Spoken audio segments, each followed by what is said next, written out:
آج ہمارے ہاں جو اذان کے ساتھ ہی افطاری کی جاتی ہے، اس میں آپ دیکھیں کہ کیا رات ہوتی ہے؟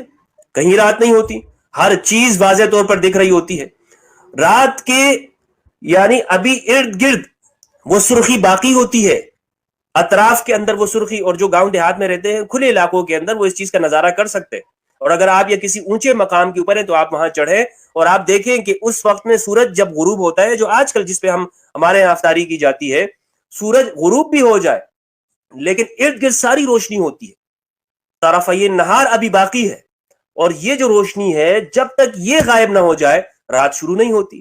قرآن مجید کی آیت سے معلوم ہو رہا ہے کہ جب رات اس وقت کو کہا گیا ہے کہ جب اندھیرا ہوگا، ہر چیز روشن ہے، دکھ رہی ہے، اور ہمارے ہاں یہ کہتے ہیں کہ جناب اس ٹائم پہ افطاری کر لیں۔ بسم اللہ الرحمن الرحیم۔ تمام ہی ناظرین کو السلام علیکم ورحمۃ اللہ وبرکاتہ۔ آج ہم روزہ افطار کرنے کا صحیح وقت سنی حضرات کا ہے یا شیعہ کا، اس حوالے سے گفتگو کریں گے۔ جیسا کہ حالیہ میں مفتی فضل ہمدرد نام کے ایک شخص ہیں جنہوں نے اہل سنت و جماعت کے موقف کو غلط ثابت کرتے ہوئے شیعہ حضرات کے موقف کو قرآن کے مطابق جو ہے وہ ثابت کرنے کی کوشش کی ہے۔ آج انشاءاللہ تبارک و تعالی ہم اسی کا جو ہے جواب قرآن، حدیث اور شیعہ کتب سے دیں گے۔ سب سے پہلے ہم اس آیت مبارکہ کی تفسیر کی طرف چلتے ہیں کہ اس آیت مبارکہ کی تفسیر میں مفسرین نے کیا فرمایا ہے۔ وہ آیت مبارکہ کیا ہے؟ سورہ بقرہ میں اللہ تبارک و تعالیٰ نے ارشاد فرمایا ثم اتموا الصیام الی اللیل، کہ پھر تم اپنے روزوں کو رات تک پورا کرو۔ اس آیت مبارکہ کی تفسیر میں علامہ جلال الدین سیوطی شافعی علیہ رحمہ اپنی مایہ ناز تفسیر جلالین جو میرے ہاتھ میں آپ دیکھ رہے ہیں، آپ فرماتے ہیں صفحہ نمبر 36 پر آپ فرماتے ہیں ثم اتموا الصیام من الفجر، پھر تم اپنے روزوں کو پورا کرو فجر سے، الی اللیل، رات تک۔ اب رات تک کی تشریح کرتے ہوئے آپ فرماتے ہیں ای الی دخولہ بغروب الشمس، یعنی رات جو ہے وہ داخل ہوتی ہے غروب آفتاب کے ساتھ۔ اسی طرح تفسیر روح البیان میں علامہ اسماعیل حقی رحمۃ اللہ تعالی علیہ آپ فرماتے ہیں الی غایت اللیل وہو دخول اللیل وذاک بغروب الشمس، یعنی الی کی حد رات تک ہے اور وہ رات کا داخلہ ہے جو غروب آفتاب کے ساتھ ہے۔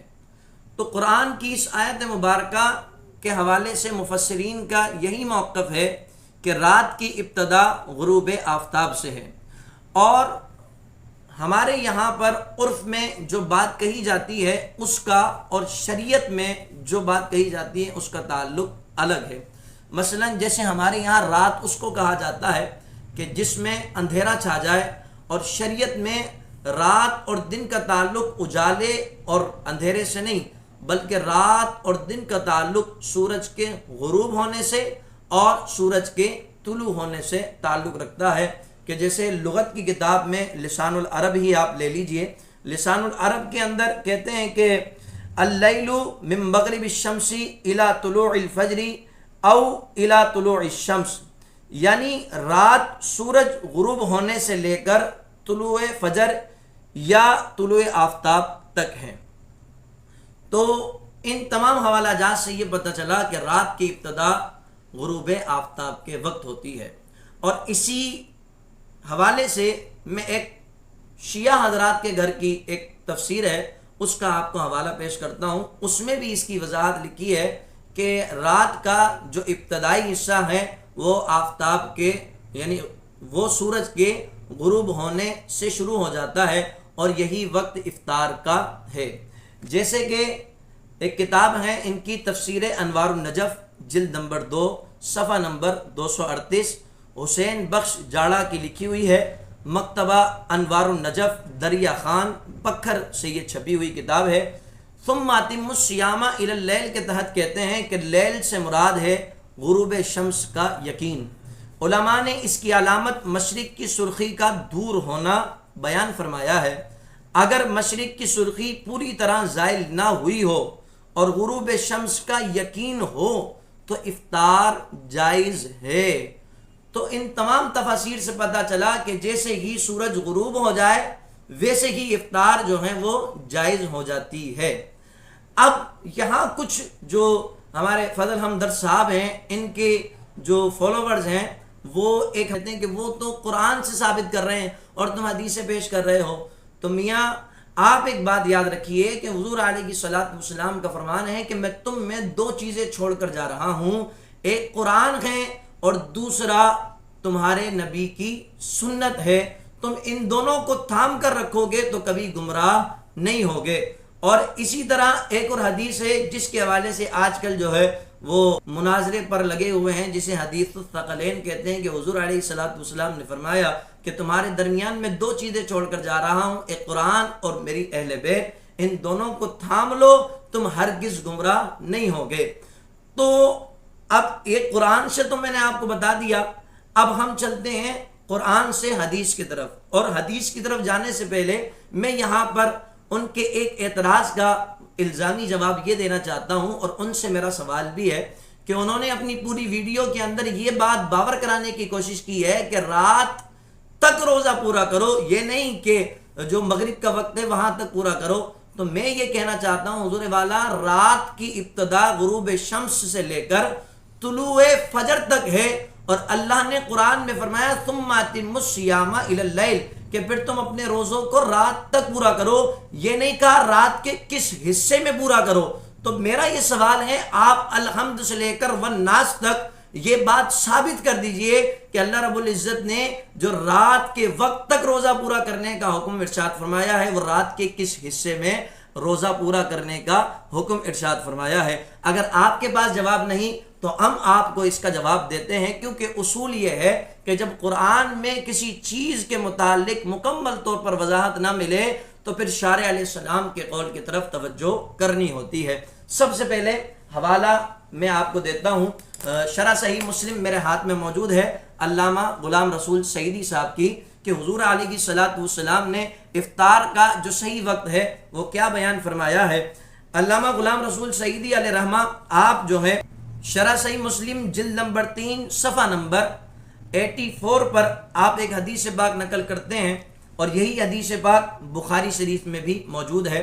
حضرت عمر فاروق رضی اللہ تعالیٰ عنہ بیان کرتے ہیں کہ رسول اللہ صلی اللہ تعالیٰ علیہ وسلم نے فرمایا، جب رات آ جائے، دن چلا جائے اور سورج غروب ہو جائے تو روزہ دار کو روزہ افطار کر لینا چاہیے۔ اور اسی طرح ایک اور حدیث پاک جو فضل ہمدرد صاحب نے ذکر کی ہے، حضرت عبداللہ بن ابی اوفا رضی اللہ تعالیٰ عنہ والی کے حضور علیہ الصلوۃ والسلام نے فرمایا ہمارے لیے ستو گھول کر لاؤ۔ انہوں نے عرض کیا رسول اللہ ابھی تو دن کا وقت ہے، مگر حضور نے فرمایا نہیں، جاؤ میرے لیے ستو لے کر آؤ۔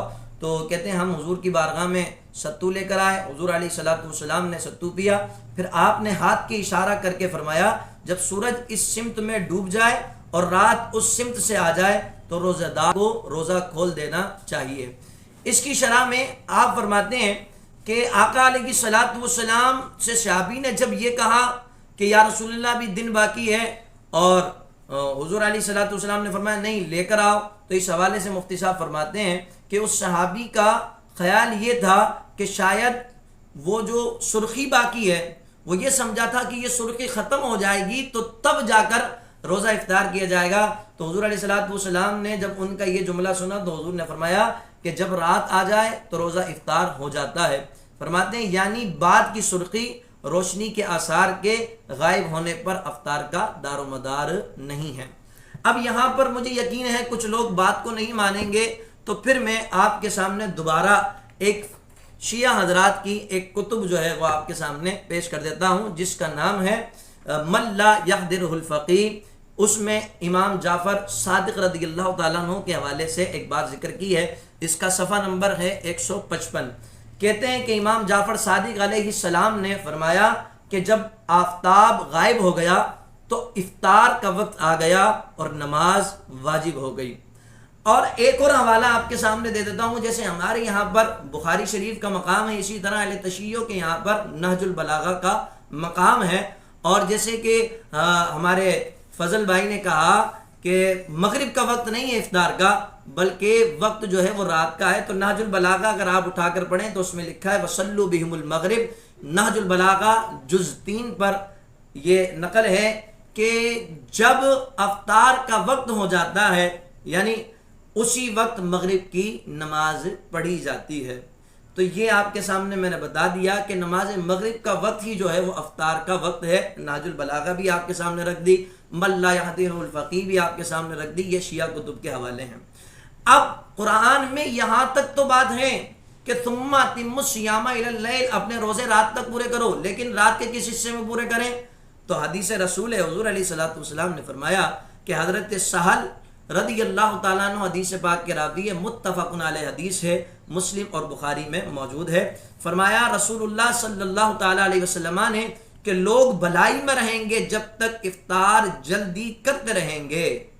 تو پتہ چلا جیسے ہی سورج غروب ہو جائے تو جلدی اسی میں ہے کہ سورج غروب ہوتے ہی بھلے یہ بھی روشنی باقی ہے اور رات یہاں سے آ گئی تو افطار میں دیر نہیں کرنی چاہیے بلکہ جلدی کرنی چاہیے. اور افطار میں جلدی کرنے والے میرے محبوب علیہ الصلوۃ والسلام نے فرمایا وہ اللہ کے محبوب ہوتے ہیں. وہ کیا ہیں؟ حضرت ابو ہریرہ رضی اللہ تعالیٰ عنہ حدیث پاک کے راوی ہیں. فرماتے ہیں نبی کریم علیہ الصلوۃ والسلام نے فرمایا کہ اللہ تعالیٰ فرماتا ہے میرے بندوں میں مجھے بہت پیارے وہ ہیں جو افطار میں جلدی کرتے ہیں.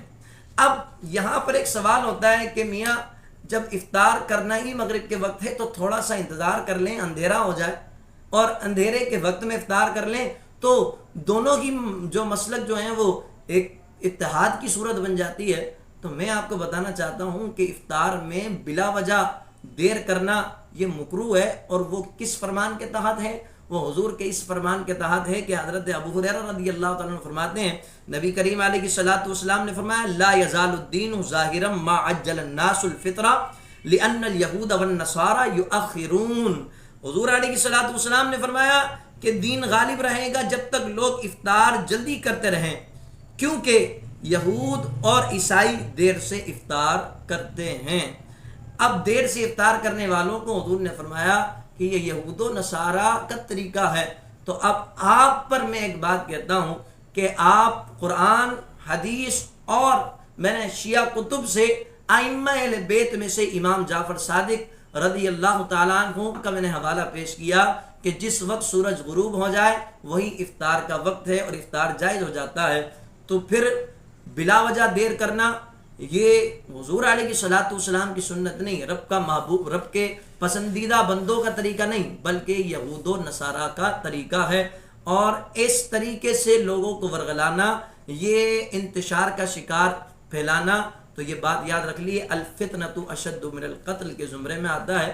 فضل ہمدرد صاحب تک اگر میری یہ ویڈیو پہنچے تو انہیں میری گزارش ہے کہ اپنے مطالعے کو وسیع کریں, اور اپنے مطالعے کو وسیع کرنے کے بعد اپنے اس موقف سے جو ہے وہ رجوع کرنے کی کوشش بھی کریں.